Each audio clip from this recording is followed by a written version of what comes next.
Open AI एक American artificial intelligence research company है जो एआई के फील्ड में काम करता है। इसका मिशन है सेफ एआई डेवलप करना जो दुनिया के लिए बेनिफिशियल हो। इसका फोकस है एआई रिसर्च और मशीन लर्निंग के टूल बनाने पर होता है और यह एआई को इस तरह डेवलप करना चाहते हैं कि यह इंसानों के लिए पॉजिटिव और हेल्पफुल हो। ओपन एआई के कुछ इम्पोर्टेंट डेवलपमेंट और माइलस्टोन को समझते हैं। ओपन एआई की शुरुआत आप जानते ही होंगे, लेकिन एक बार और तेजी से रिवाइज करा देता हूँ। 2015 में ओपन एआई की शुरुआत इलॉन मस्क, सैम अल्टमैन, कुछ टेक लीडर ने मिलकर की। इसका प्राइमरी गोल था एआई टेक्नोलॉजी को डेवलप करना, लेकिन इस तरह से करना चाहते थे कि जिससे इंसानों के लिए कोई खतरा ना हो और यूजफुल भी हो। शुरू में यह एक नॉन प्रॉफिट ऑर्गेनाइजेशन के रूप में स्टार्ट हुआ था ताकि एआई को ट्रांसपेरेंट और ओपन सोर्स बनाया जा सके। ओपन एआई का पहला फोकस था एआई रिसर्च को ओपन और कोलैबोरेटिव रखना। यह एआई को ऐसा डेवलप करना चाहते हैं कि यह जनरल इंटेलिजेंस एजीआई के लेवल तक पहुंच सके, मतलब एक ऐसा एआई जो इंसानों की तरह सोच समझ कर काम कर सके।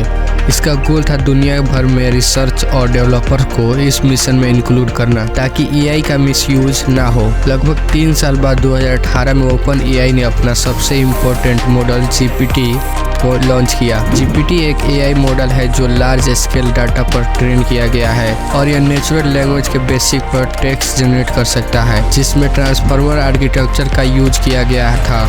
ट्रांसफॉर्मर आर्किटेक्चर डीप लर्निंग का एक पावरफुल मॉडल है जो टेक्स्ट डाटा के लार्ज अमाउंट को प्रोसेस और समझने में मदद करता है। लगभग 117 मिलियन पैरामीटर के साथ GPT-1 विशाल टेक्स्ट डेटाबेस पर ट्रेन किया गया था।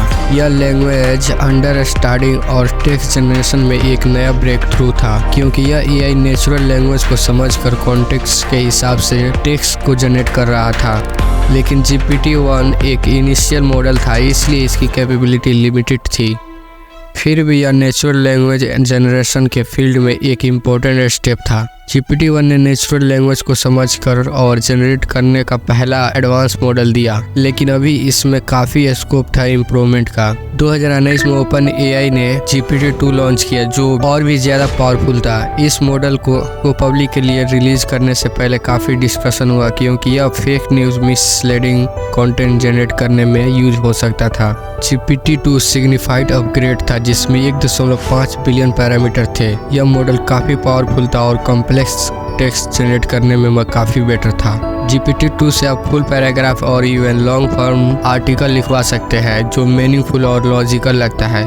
इसका टेक्स्ट जनरेशन कैपेबिलिटी इतना इम्प्रेसिव था कि ओपन एआई ने इनिशियल इसे फुली रिलीज नहीं किया क्योंकि मिसयूज होने का डर था, like fake news generate. GPT-2 ने एआई को मोर ह्यूमन लाइक कन्वर्सेशन और बेटर कॉन्टेक्स्ट अंडरस्टैंडिंग में भी एडवांस बनाया।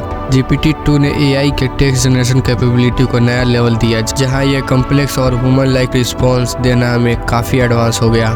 2020 में ओपन एआई ने अपना सबसे एडवांस मॉडल GPT-3 लॉन्च किया जो दुनिया के एक बड़ा ब्रेक थ्रू एआई मॉडल बना।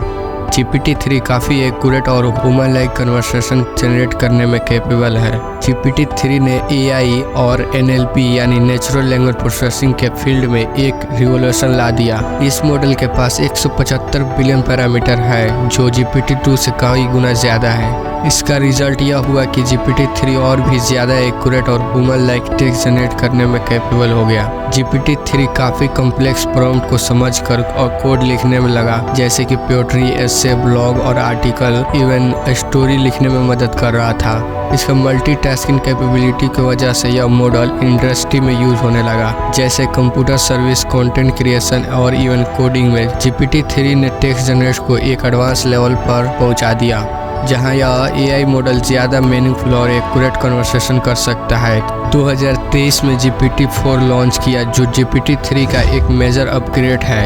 यह मॉडल और भी ज़्यादा रिफाइंड और मल्टी मॉडल है। GPT-4 के पास मोर पैरामीटर है और यह बेटर रिसोर्सिंग कैपेबिलिटी रखता है। यानी अगर आप GPT-4 को कॉम्प्लेक्स सवाल पूछते हैं या डिटेल इन्फॉर्मेशन के लिए क्वेरी करते हैं तो यह ज़्यादा एक्यूरेट आंसर दे सकता है। GPT-4 ने लैंग्वेज अंडरस्टैंडिंग, रिसोर्सिंग और प्रॉब्लम सॉल्विंग के एरिया में और भी एडवांसमेंट किया है। GPT-4 ने एआई को एक और लेवल तक ले गया जहां यह कॉम्प्लेक्स रिसोर्सिंग और मल्टी मॉडल इनपुट टेक्स्ट के साथ इमेज को समझकर रिस्पॉन्स दे सकता है। हर नया वर्जन पिछले वर्जन से कंपैरिजन में ज़्यादा पावरफुल इंटेलिजेंट है। माइक्रोसॉफ्ट ने 2019 में ओपन एआई में $1 बिलियन इन्वेस्ट किया और दोनों ने मिलकर एआई रिसर्च और डेवलपमेंट के लिए काम करना शुरू किया। माइक्रोसॉफ्ट ने अपना cloud computing platform Azure open AI के एआई मॉडल ट्रेन करने के लिए प्रोवाइड किया।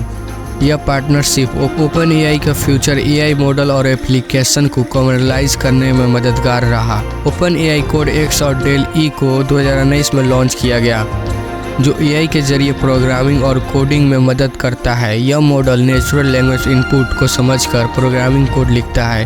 डेल E ओपन एआई का एक सिग्निफाइड मॉडल है। 2022-23 तक ओपन एआई ने अपना टूल को और एडवांस किया और चैट जीपीटी को पब्लिक के लिए रिलीज़ किया, जो एक कन्वर्सेशनल एआई मॉडल है और हर तरह के क्वेरीज को लॉजिकल जवाब दे सकता है।